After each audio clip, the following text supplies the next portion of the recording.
Hello my YouTube family, welcome back to the my channel Rukhsana lifestyle. তো সবাই কেমন আছো? সবাই ভীষণ ভালো আছে, আমি অনেক ভালো আছি।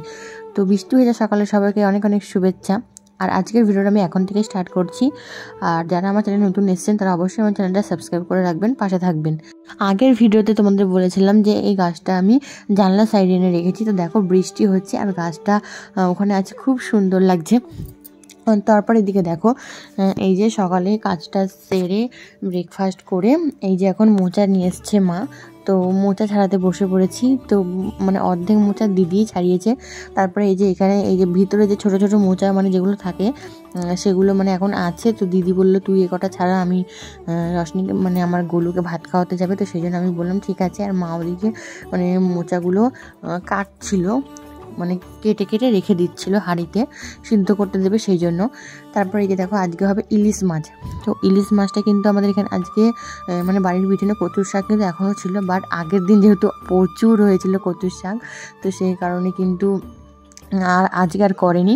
কারণ কচুর শাক দিয়ে মাথা দিয়ে খেতে বেশ ভালো লাগে, ইলিশ মাছের মাথা দিয়ে।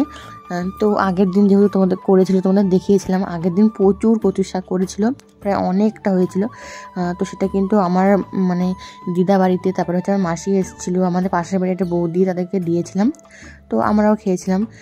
তারপরে যেখানে দেখতে পেলে হাঁড়ির মধ্যে এখানে মোচা আর হচ্ছে আলু সিদ্ধ করতে বসিয়ে দিয়েছি আমি। তারপরে এখানে এই মা নিয়ে এসেছিলো পেয়ারা। তো আজকে ভাবলাম পেয়ারা মাখা খাবো, কারণ অনেক দিন পেয়ারা মাখা খাওয়া হয়নি। আর তোমরা অলরেডি আমার মিনি ব্লগগুলো দেখেছো যে আমি রোজ কিছু না কিছু মাখিয়ে খাই, নয়তো টমেটো মাখা, নয়তো মানে যে কোনো কিছু টক জাতীয় বা কিছু। আমার বেশ মাখা খেতে খুব ভালো লাগে, আর নিজের হাতে মাখতেও ভালো লাগে, মানে কোনো জিনিস নিজের হাতে করতেও ভালো লাগে, মানে পছন্দ করি এটা আমি। যেহেতু আমি সেরকম এখানে সব কিছু জানি না, আমার দিদি সব জানে, কিন্তু আমি কিছু জানি না, জাস্ট ভাতটা দেখতে পারি আর ওই ডাল সিদ্ধ, আলু সিদ্ধ এইগুলোই। তাছাড়া আমি কিন্তু রান্নাবান্না পারি না, বিয়ে হয়ে গেছে যেহেতু, কিন্তু এখনও পারি না। যখন ওখানে থাকতাম তোমাদের দাদাভাই, আমার শাশুড়ি মা করতো, নাহলে তোমাদের দাদাভাই রান্না করতো। ঠিক আছে, তো আস্তে আস্তে শিখতেও হবে, এরকম করে আর কদিন হবে, শিখে আমি নেবো, খুব তাড়াতাড়ি শিখবো।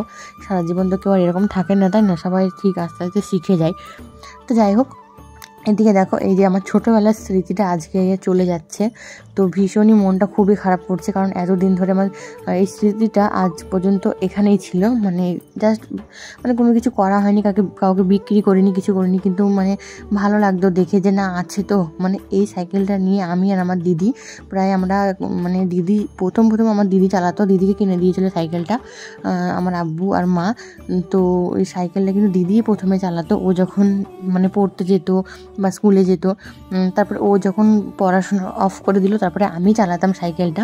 তো আমাদের দুই বোনের স্মৃতি জড়িয়ে আছে এই সাইকেলটার মানে ভিতরে।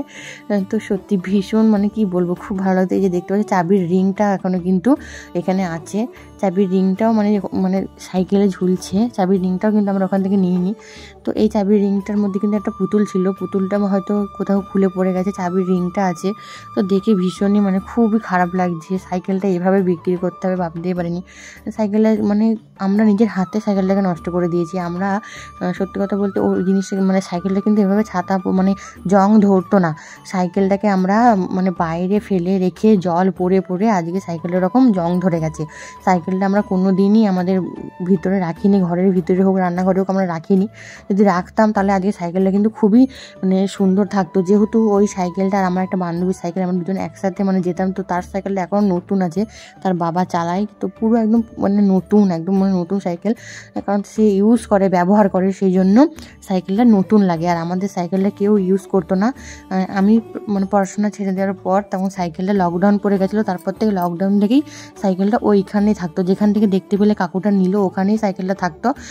তো সাইকেলটা ওখান থেকে আজকে প্রথম মানে বার হলো, ওখান থেকে কেউ বারই করেনি, ওখানেই থাকতো সাইকেলটা সারা মানে যত দিন মানে লকডাউন হয়েছে, ধরো কত বছর, তত দিন ধরে সাইকেলটা ওখানেই ছিল, ওখান থেকে কেউ নড়ায়নি।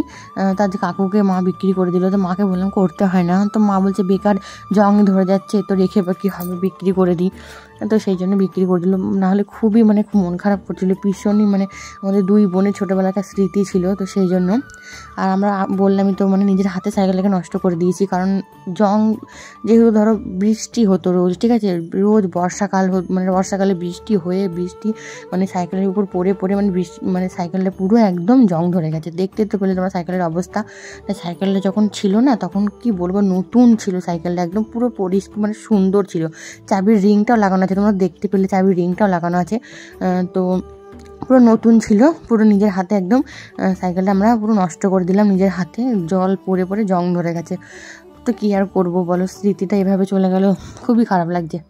তারপরে ওদিকে তোমরা দেখতেই পেলে, তোমার সাথে কথা বলতে বলতে পেয়ারাটা আমার কেটে মাখাও হয়ে গেছিলো, লঙ্কা তারপরে হচ্ছে সর্ষে বাটা লবণ দিয়ে মাখিয়েছিলাম। তো আমি আর দিদি খেয়েছিলাম, কারণ আব্বু আর মা সেরকম টক পছন্দ করে না। আব্বু যেহেতু একটু খায়, কিন্তু মা তো খায় না। মা শুধু মানে মাছের টক এগুলোই জাস্ট খায়, না হলে পেয়ারা মাখা আম মাখা এগুলো মা পছন্দ করে না। আমরাই খাই, কিন্তু মা খায় না। তারপর এদিকে দেখো, এই যে রিং লাইটটা নতুন আমরা রিসেন্ট নিয়েছি আমি আর দিদি। তো এটা 500 টাকা নিয়েছে, বাট আমরা যেটা অর্ডার করেছিলাম 500 টাকারটা, সেটা হচ্ছে ফ্লিপকার্ট থেকে অনেকটা বড় অর্ডার আমরা দেখে করেছিলাম, ঠিক আছে। তো ওটা অনেক বড় ছিল, বড় দেখে অর্ডার করেছিলাম, কিন্তু দেখো এটা কতটা ছোট এসছে। তো পুরো আমরা ঠকে গেছি, আর এত ঠকেছি যে আমরা রিটার্ন করার সময় রিটার্নও করতে পারিনি। কারণ যখন ফ্লিপকার্ট থেকে নিয়েছিলাম, ঠিক আছে, তার সঙ্গে সঙ্গে কিন্তু একটা কোড তারা রিসিভ করে, সেই কোডটা কিন্তু তারা রিসিভ করেনি, আর আমরা অতটা বুঝতে পারিনি। তো তারপরে কিন্তু যখন আমরা দেখলাম ছোটো এসে জিনিসটা বড় আসেনি, তখন আমরা রিটার্ন করতে গেলাম, তো রিটার্ন আর হয়নি। তো কি করব, এটাই নিতে হলো। সত্যি এত মানে খারাপ যাচ্ছে না, কি বলবো। এদিকে তো মানে রিং লাইটটাও যেরকম চেয়েছিলাম সেরকম পেলাম না, মানে সেরকম আসেনি, ঠকে গেলাম। তারপর এবার স্মৃতিটাও এভাবে চলে গেল, তো ভীষণই খারাপ লাগছিলো, আজকে মনটা খুবই অফ ছিল। তারপরে এই যে দেখো, এখানে তোমরা দেখতে পেলে আমার হাতে ওটা প্রথমে তোমরা দেখতে পেলে আয়না ছিল, ওটা কিন্তু মানে এই যে লাইটটা অফ করলে কিন্তু আয়না মানে মুখ দেখা যাবে, ঠিক আছে। তো তোমরা দেখতে পেলে আমি কিন্তু আমার ফেসটা তোমরা দেখাচ্ছিলাম, আমি মানে আমার ফোনটা ধরেছিলাম। তো তোমরা হয়তো আয়নার মধ্যে দেখতে পেরেছো, তো অন্ধকার ছিল, হয়তো একটু দেখতে পেরেছো। তো মানে সেরকম করেই কিন্তু সিস্টেমটা করা আছে। আর তোমাদের দেখানোর জন্য আমি লাইট জ্বেলে দেখালাম, মানে ওটাকে কিন্তু কর্ড আছে, কর্ডটা কিন্তু মানে লাগাতে হবে, তারপরে সুইচ দিয়ে তোমরা কিন্তু ওই যে দেখতে পেলে আমার গলুর আর আমার মায়ের দুটো আমার জানের ছবি ওখানে সেট করা আছে। তো এটা করেছে আমার আব্বু, মালদা থেকে করে নিয়ে এসছে, আমার আব্বু যেখানে ব্যবসা করে সেখান থেকে করে নিয়ে এসছে। আমার কিন্তু হেভি লেগেছে, কি বলবো, একদম ইউনিক টাইপের। তো দেখো লাইটটা জ্বললে কিন্তু আমার দুটো জানের ছবি দেখা যাবে, আমার মায়ের আর গলুর। আর লাইট অফ করে দিলে আয়নার মধ্যে আমরা সাজতে পারবো, মাথা চিরুনি করতে পারবো। তো মানে খুবই সুন্দর একটা ইউনিক টাইপের। তো আব্বুকে আমি বলেছি আমাকেও একটা এনে দিতে, আমি ওই বাড়িতে নিয়ে যাব। এইদিকে দেখো বন্ধুরা, আমরা কিন্তু আস্তে আস্তে অ্যাকোয়ারিয়ামটাকে সুন্দর করে সাজিয়ে তুলছি।